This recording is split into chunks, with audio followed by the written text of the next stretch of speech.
Vamos abrir a palavra na primeira carta de Pedro, ainda no capítulo 2, e faremos a leitura do versículo 9 e versículo 10, fechando essa sessão do capítulo 2 da carta de 1 de Pedro. Primeira carta do apóstolo Pedro, capítulo de número 2, versículo 9 e versículo 10. Mesmo assentados, mas com bastante reverência, acompanhe a leitura da palavra de Deus, que é a palavra da salvação. Todos que são salvos nessa noite foram salvos ouvindo essa palavra. E aqueles que ainda não são salvos poderão ser salvos nessa noite ao ouvir a palavra de Deus e o Senhor aplicar em seu coração.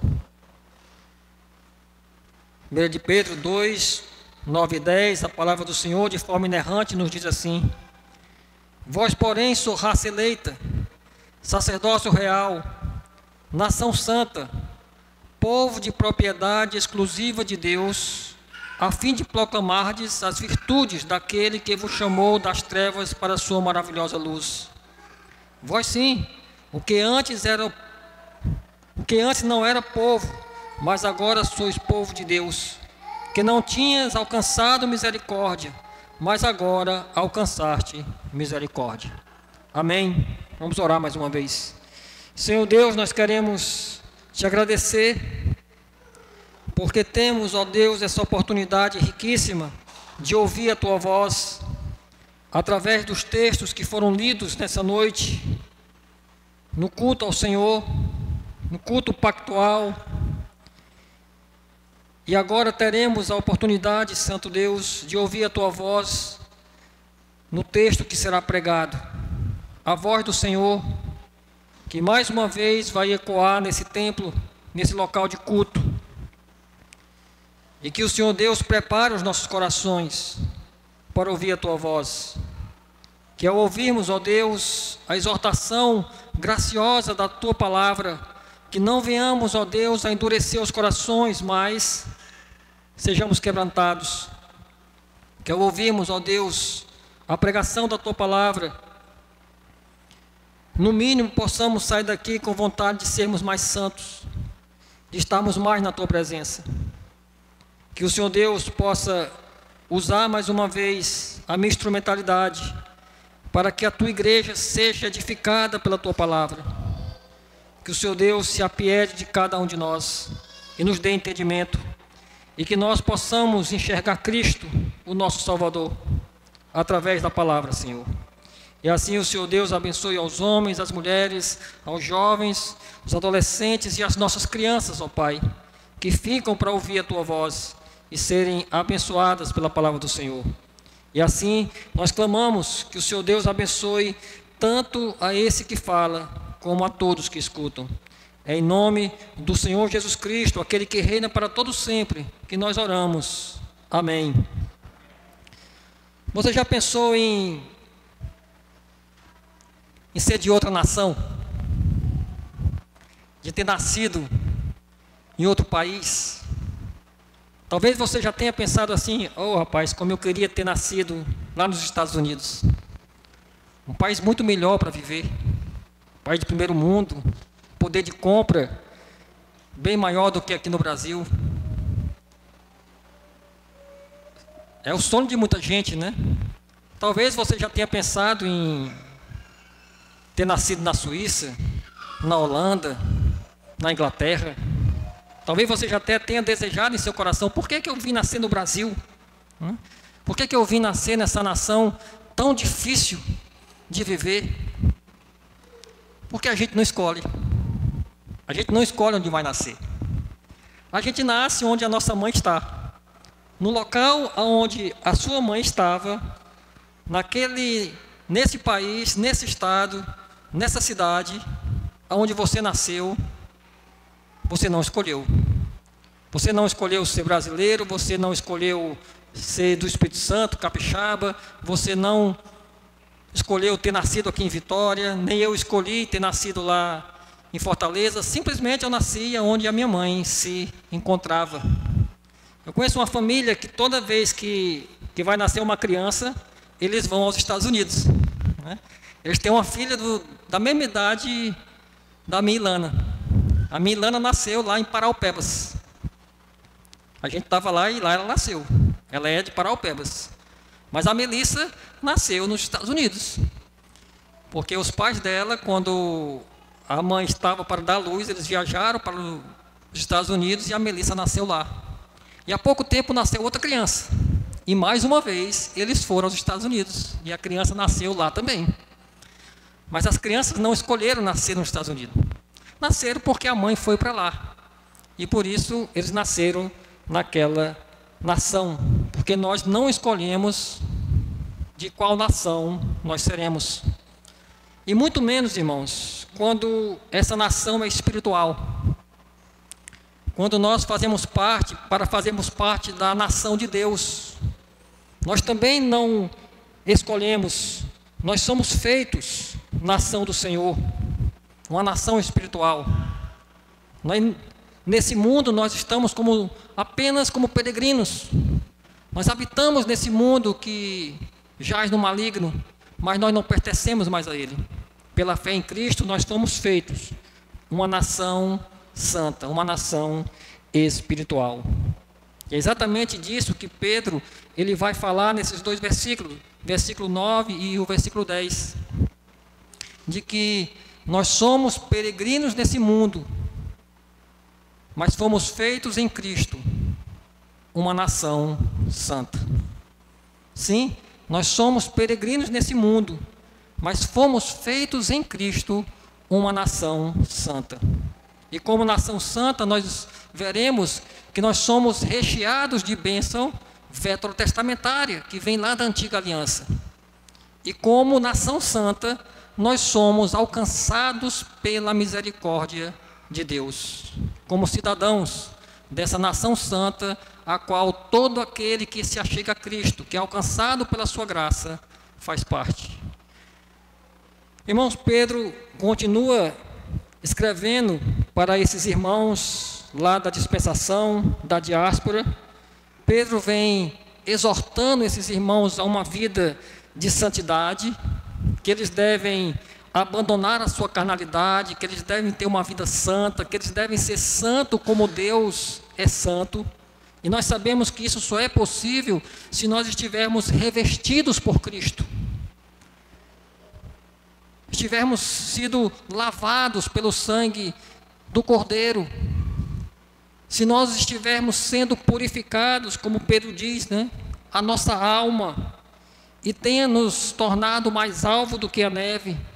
Se formos regenerados pelo poder do Espírito Santo, aplicando a palavra em nossos corações, esse evangelho bendito que nos foi pregado.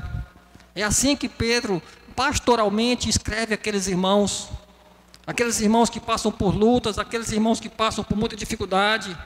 E Pedro pastoralmente os exorta a uma vida de santificação, a uma vida diferenciada, não para serem salvos, porque eles já são salvos. Pedro está escrevendo a uma igreja assim como a nossa. Essa carta ela é escrita para aqueles irmãos lá do primeiro século, mas Deus preservou essa carta para que chegasse até nós. Então, esse escrito de Pedro, inspirado pelo Espírito Santo, chega para a nossa igreja nessa noite, a igreja da Praia do Canto. E que nós também, como aqueles irmãos, enfrentamos lutas, né? Enfrentamos dificuldades variadas. Quem nunca enfrentou uma luta, quem não tem passado por muitas tribulações nessa nossa carreira cristã? E nessa carreira cristã, em meio às lutas, Pedro diz que nós devemos despojar de tudo aquilo que não agrada a Deus, deixar tudo de lado, deixar para trás, porque nós temos experimentado, irmãos, através da salvação, a bondade de Deus em nossas vidas. Nós lemos lá em Romanos que Deus tem misericórdia de quem Ele quer ter misericórdia. Ele não tem misericórdia de qualquer um. Mas se você é salvo nessa noite, se você faz parte da igreja, é porque o Senhor Deus teve misericórdia de você. Ele não deixou você com seu coração endurecido. E é nisso que nós experimentamos a bondade de Deus em nossas vidas. E por causa de Cristo, nós podemos, porque nós somos salvos, nós podemos nos achegar a Ele, que é uma pedra viva. Somos chamados para sermos sacerdotes santos, prestarmos culto espiritual a esse Deus, como povo do pacto, povo da aliança, a qual nós somos chamados. Nós somos feitos pedras vivas, éramos mortos em nossos delitos e nossos pecados, mas a pedra viva que é Cristo nos trouxe vida e vida em abundância, para que nós pudéssemos adorar ao nosso Deus, oferecer sacrifícios adoráveis ao Senhor. Mas nós sabemos, irmãos, que Pedro diz que essa mesma pedra que edifica é a mesma pedra que pode esmagar. É a mesma pedra que coloca os inimigos da igreja debaixo dos seus pés. Nós vimos que a pedra era uma figura lá da antiga aliança que apontava para Cristo, a rocha de salvação. Nós até cantamos nessa noite, né? Rocha eterna, meu Jesus, quero em Ti me refugiar. E Ele, de fato, Ele é refúgio, segurança para todos aqueles que se achegam a Ele pela fé. Mas para aqueles que não creem, irmãos, Ele é rocha, pedra de tropeço, rocha de ofensa. E nós não podemos perder essa percepção dessa pedra viva, que reina soberanamente. Abra sua Bíblia em Mateus capítulo 21, para que nós possamos manter essa perspectiva da pedra e podemos continuar o nosso sermão. Mateus capítulo 21,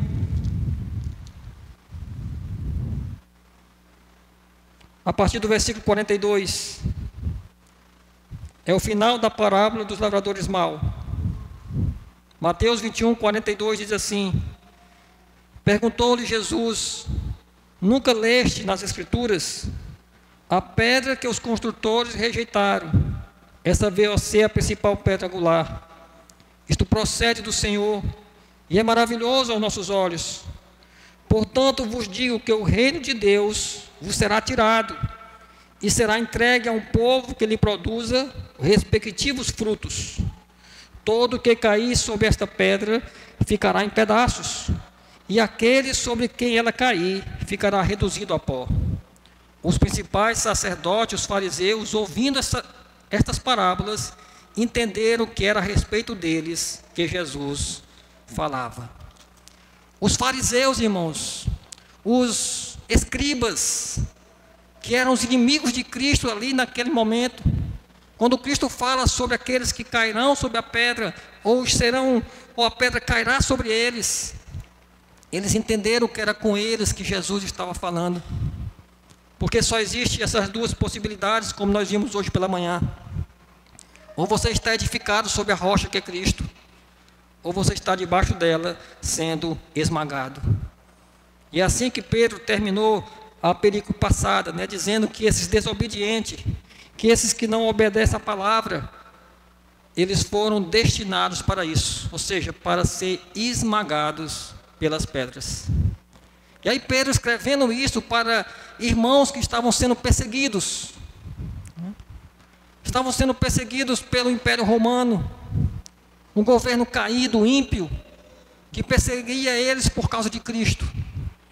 E aí Pedro diz: olha, esses inimigos da igreja, eles serão esmagados pela pedra. Nós lemos no Salmo 137, nós na verdade cantamos pela manhã, né? Vai pegar o filho e esmagar na pedra. A pedra é Cristo, que vai esmagar todos os inimigos da igreja. O apóstolo Paulo, escrevendo aos Efésios, ele diz que principado, potestades, governos, qualquer nome daquele referido século ou do século vindouro estavam debaixo dos pés de Cristo. Todos os inimigos da igreja, irmãos, já são derrotados e serão de uma vez por todas derrotados. Por isso a igreja nunca será vencida. Por isso a igreja passa por lutas, a igreja passa por dificuldade, a igreja enfrenta perseguição, mas a igreja continua resistindo. porque em Cristo nós somos mais que vencedores. Nossos inimigos, eles já estão derrotados pelo Rei da igreja, pelo Senhor da igreja que reina para sempre. E o que eles precisam é se arrepender e se lançar aos pés do nosso Senhor.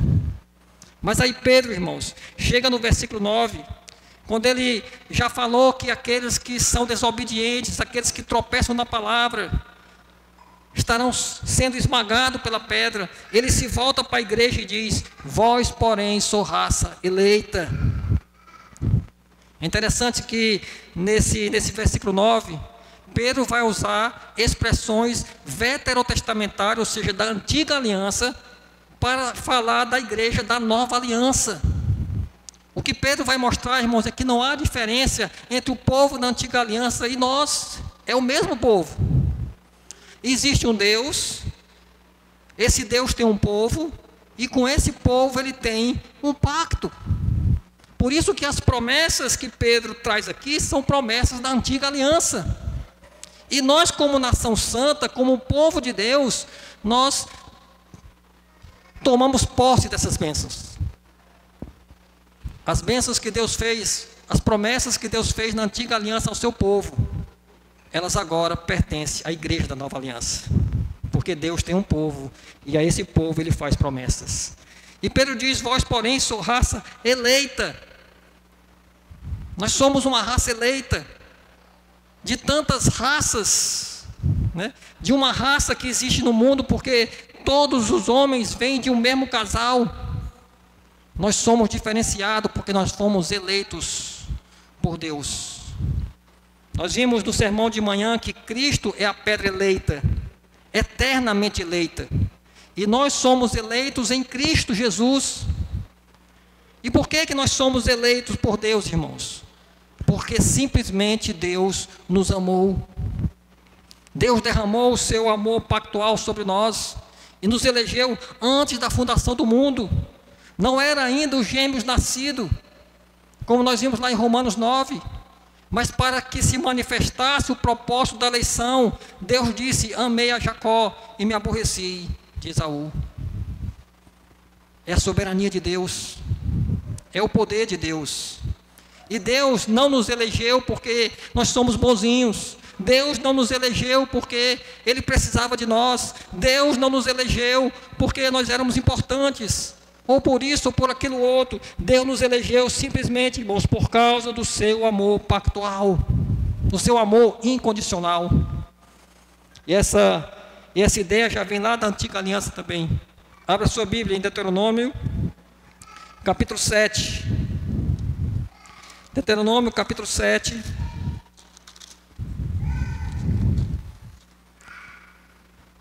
Verso de número 6. Deuteronômio 7, 6. A palavra de Deus diz assim: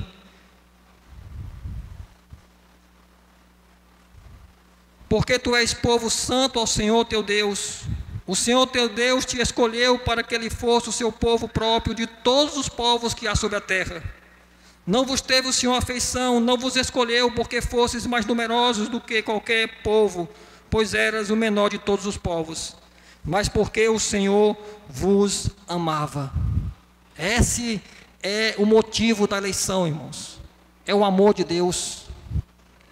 Lá em Malaquias capítulo 1, quando Deus pronuncia aquela sentença através do profeta Malaquias, ele começa aquele texto com um diálogo entre Deus e o povo. E Deus dizendo: eu vos amo. E o povo da antiga aliança retruca, perguntando: em que o vosso Deus nos ama? E por que eles perguntam isso?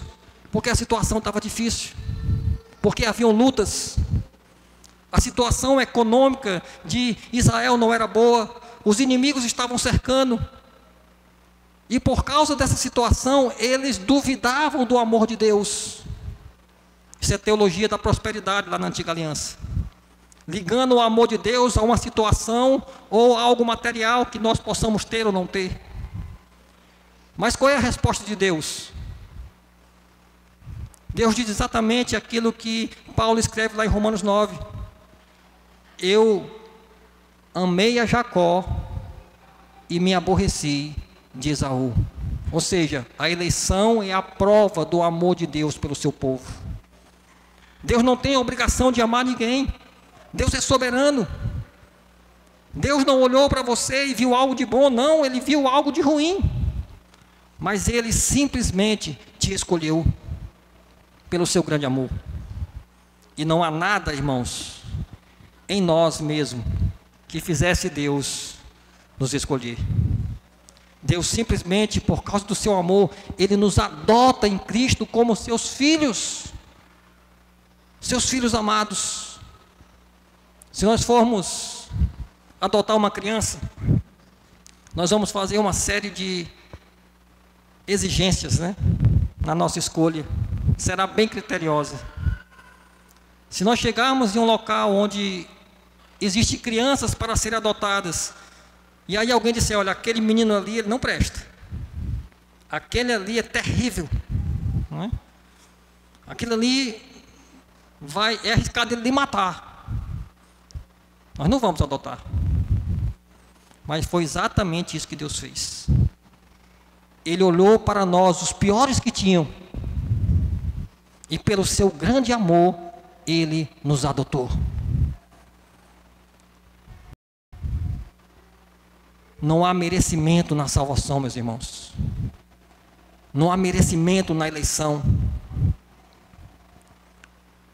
Não há ninguém no céu que mereça estar lá. Não há mérito nisso. Eu acho que foi o Sproul que falou o seguinte, que o inferno está cheio de pessoas ruins, que não foram redimidas por Deus. Não foram redimidas por Deus, e por isso elas estão no inferno. Mas o céu está cheio de pessoas ruins, que foram redimidas por Deus na cruz de Cristo, que foram alcançadas pela sua graça, nesse amor incondicional do Senhor. E aí no meio daqueles irmãos sofrendo, em meio às lutas, Pedro diz, vocês são uma raça eleita, ou seja, vocês são alvo do amor de Deus. Esses romanos não são, eles são inimigos do Senhor. Vocês são sacerdote real. Veja, sacerdote e reis. Na nossa união com Cristo, irmãos, nós assumimos esses ofícios também. Um ofício sacerdotal. Nós vimos na perícope passada que nós fomos feitos sacerdotes santos para prestar sacrifícios espirituais a Deus, ou seja, para cultuarmos. E é dentro desse contexto de culto também que Pedro escreve isso. Sacerdote e rei. Cristo é o grande sacerdote. Cristo é o grande rei da igreja. É o grande governante. Somos essa raça eleita, sacerdote real, uma nação santa, ou seja, uma nação separada por Deus. E um povo de propriedade exclusiva de Deus. Existe bênção maior do que isso, meus irmãos? Existe promessa maiores do que essa? Existe algo que pode trazer mais consolo às nossas lutas diárias? As suas adversidades que você enfrenta, as suas tribulações, as suas inquietações, as perseguições que você sofre nesse mundo por ser crente, em saber que você é tudo isso, uma raça eleita, um sacerdócio real, uma nação santa, um povo de propriedade exclusiva de Deus. Ninguém mexe na sua propriedade sem a sua permissão. Ninguém pode chegar e entrar no seu carro e sair com ele por aí. Por quê? Porque ele é seu.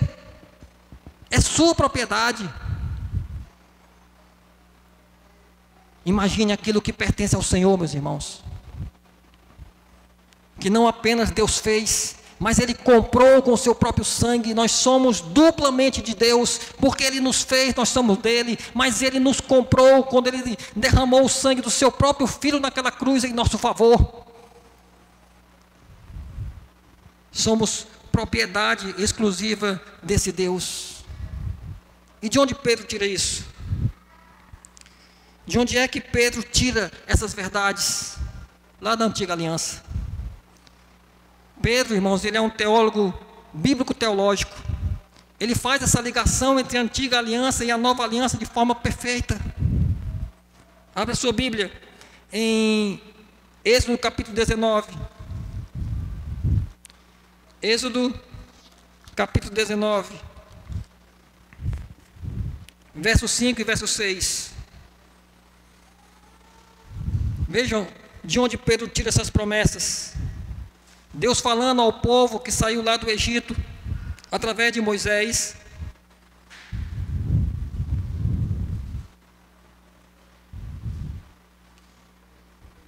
O Senhor diz assim: agora, pois, se diligentemente ouvides a minha voz e guardardes a minha aliança, então serei minha propriedade peculiar dentre todos os povos, porque toda a terra é minha.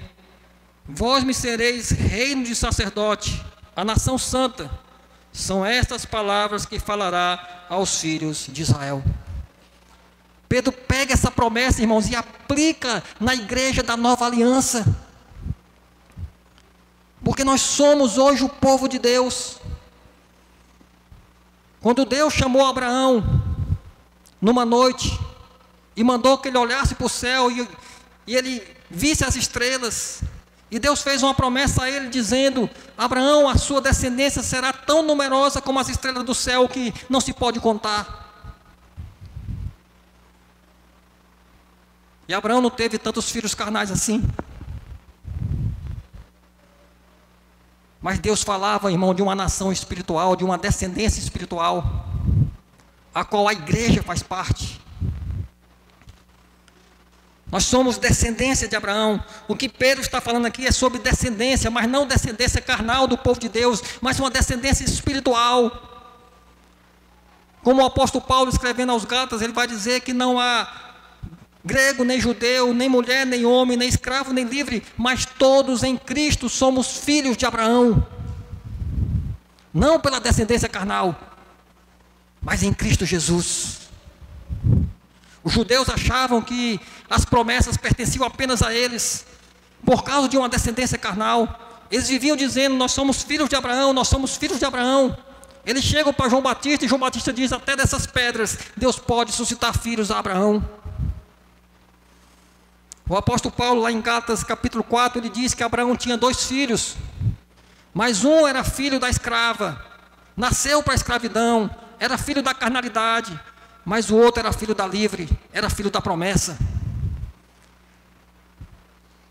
A questão é a fé, irmãos, em Cristo Jesus, que nos faz ser esses descendentes das promessas de Deus.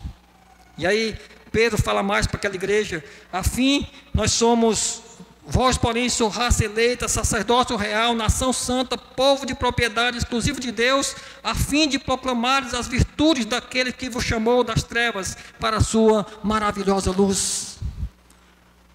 Essas promessas são derramadas sobre nós, irmãos, para proclamarmos as virtudes de Deus, a bondade de Deus, a grandeza de Deus. E muitos apressadamente, quando falam nessa proclamação, levam diretamente para o evangelismo. Mas não é só de evangelismo que esse texto está falando. Lembre-se que Pedro está falando que nós somos sacerdotes, a fim de oferecermos a Deus sacrifícios espirituais, ou seja, culto. E é dentro desse contexto de culto que ele diz que nós somos recebedores de todas essas bênçãos, para proclamar as virtudes de Deus. Isso acontece, irmãos, principalmente na reunião solene, em 2 aplicações. Primeiro, nós nos reunimos como igreja para ouvir a proclamação da palavra de Deus. Deus fala ao seu povo, Deus comunica a sua verdade, Deus nos traz esperança, Deus salva pessoas através do poder da sua palavra. Mas o culto, irmãos, pactual, ele é dialogal. O culto pactual, ele não é um monólogo, ele é um diálogo, a qual Deus fala através da sua poderosa palavra. Mas nós temos, irmãos, a oportunidade de também proclamar uma resposta. E nós fazemos isso através dos cânticos e das orações. Nós cantamos o salmo, que é a palavra de Deus cantada, mas nós também cantamos canções que são apontadas para Deus, que apontam para o céu, uma resposta da igreja, a palavra do Senhor. Nós oramos a Deus também como uma resposta à sua palavra. Muitas igrejas perdem isso, irmãos. Muitas igrejas não prestam atenção naquilo que eles estão cantando, e cantam no culto a Deus músicas antropocêntricas. Entra na minha casa, entra na minha vida, sara minhas feridas. Ou seja, o homem é o centro, mas o centro do culto é Deus. A centralidade da vida da igreja deve ser o culto, porque o culto é o ápice da nossa relação com o Senhor, a qual Ele é o nosso Deus e nós somos o seu povo.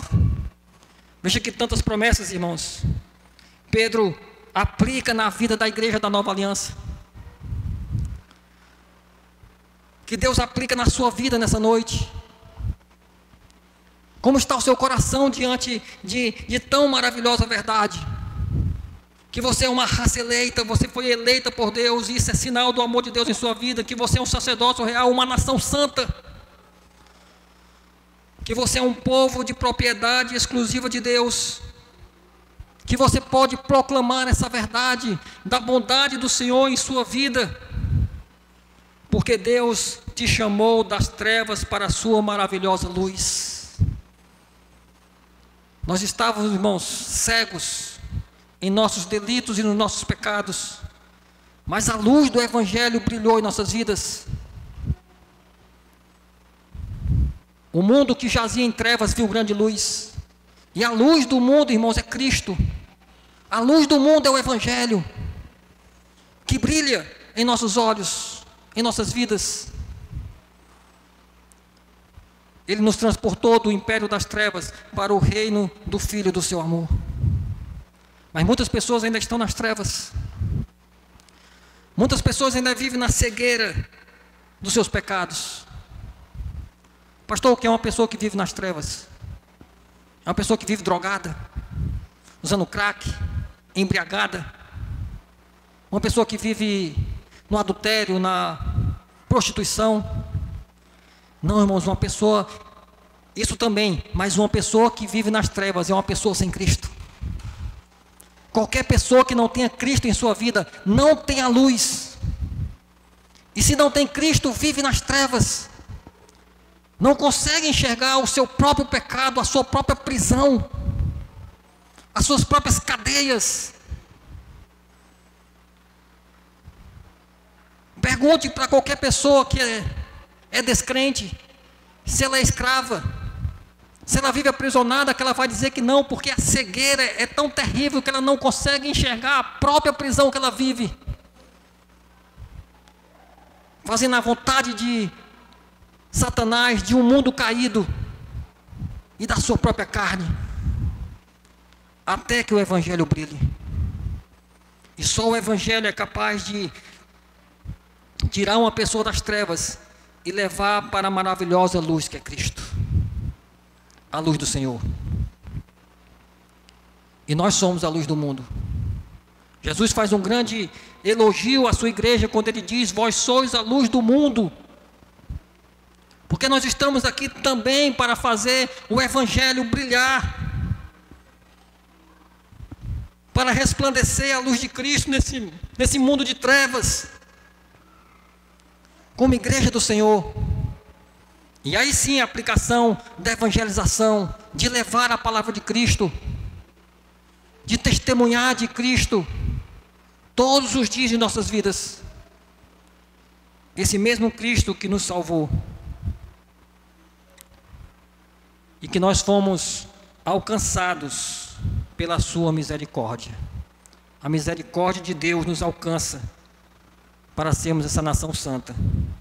Nosso segundo ponto, o verso 10, quando ele diz assim: vós sim, que antes não eras meu povo, mas agora sois povo de Deus, que não tinhas alcançado misericórdia, mas agora alcançaste misericórdia. Não éramos povo de Deus, irmãos. Não éramos filhos de Deus. Ninguém nasce filho de Deus. Nós nascemos com disposição para rejeitar a Deus. João, escrevendo lá o seu evangelho, no capítulo 1, ele diz que ele veio para os seus, mas os seus fizeram o quê? O rejeitaram. Nós vimos o próprio Pedro aqui dizendo que Jesus é a pedra rejeitada pelos homens. Talvez você esteja aqui nessa noite e você ainda rejeita Cristo. Você rejeita a sua obra. Você não aceita que você é um pecador miserável que merece ir para o inferno e que a sua única solução é Cristo, que a sua única solução é a cruz do Redentor. Você não aceita que Cristo teve que padecer naquela cruz, que Ele teve que ser esmagado pela própria ira de Deus, para que você pudesse ser salvo. Você ainda acha que você é bonzinho? Você talvez ainda ache que você tem algum mérito, e o Evangelho tira totalmente isso de você. O Evangelho nos mostra, irmãos, que a salvação está em Cristo Jesus. E não há nada que você possa fazer para que você passe a ser povo de Deus. João escrevendo, Pedro escrevendo, ele diz: vós sim que antes não eras povo, mas agora sois povo de Deus. Não tinha alcançado a misericórdia, mas agora alcançaste misericórdia.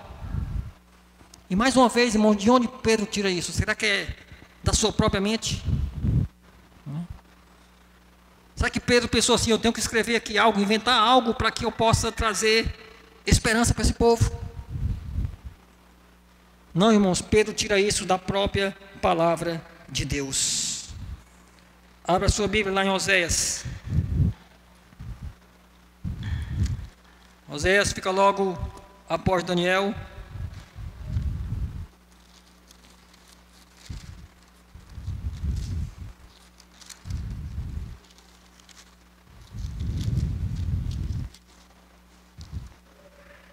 Oséias capítulo 1, verso 3. E depois nós vamos no capítulo 2.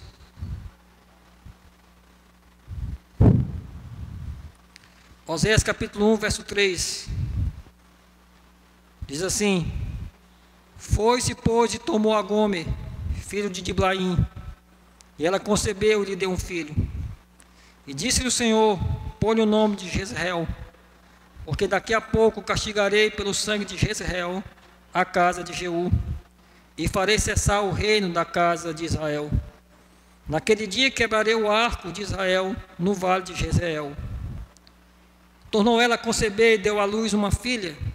E disse o Senhor a Oséias: põe-lhe o nome de desfavorecida, porque eu não mais tornarei a favorecer a casa de Israel para lhe perdoar.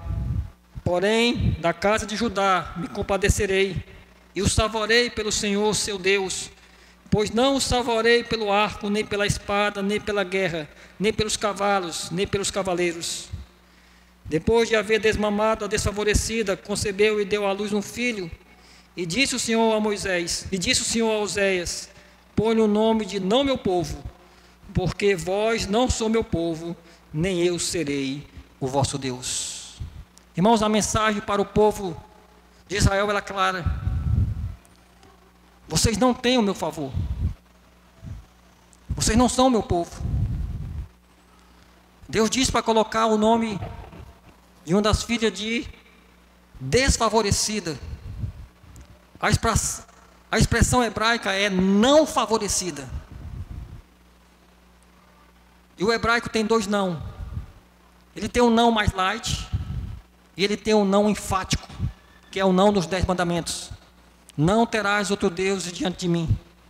Não farás para ti imagem de escultura. Não tomarás o nome do Senhor teu Deus em vão. É exatamente esse não aqui. Não favorecida. E não meu povo. O não meu povo também, irmãos, é o não enfático. Ou seja, vocês não têm mais o meu favor. Vocês não são o meu povo, apenas pela descendência. Vocês amam, são os ídolos. Vocês querem, é o pecado. Vocês viram as costas para mim. E vocês não são o meu povo. Capítulo 2, verso 23. O Senhor diz assim: Semearei em Israel para mim na terra, e compadecer-me-ei da desfavorecida, e a não meu povo direi: tu és o meu povo, e ele dirá: tu és o meu Deus. O Evangelho age no meio daquele povo.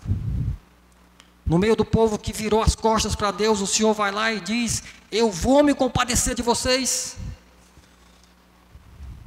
Eu vou chamá-los de meu povo agora. Mas não apenas o povo de Israel, mas todos aqueles que se aproximam de Deus através de Cristo.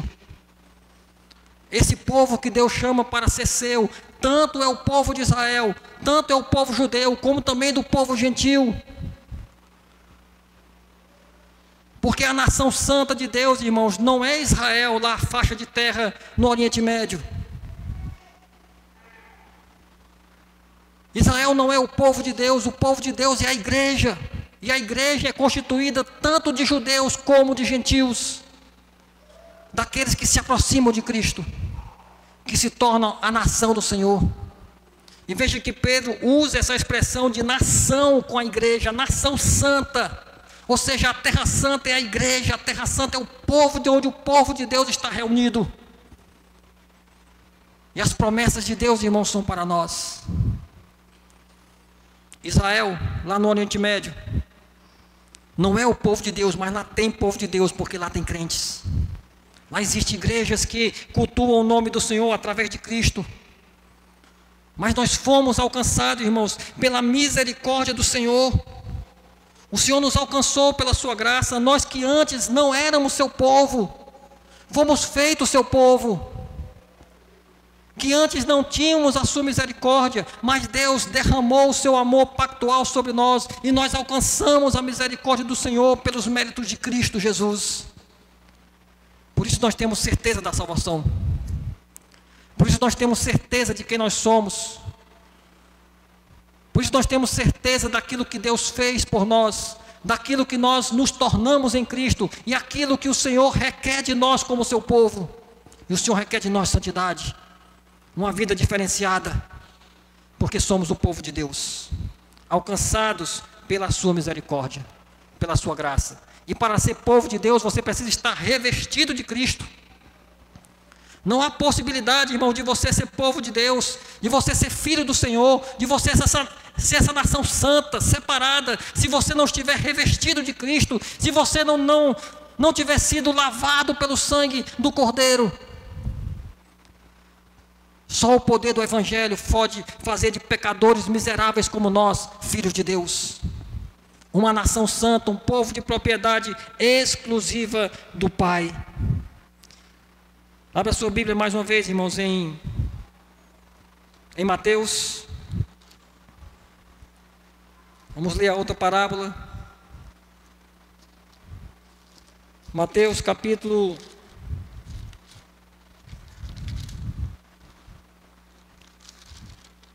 22.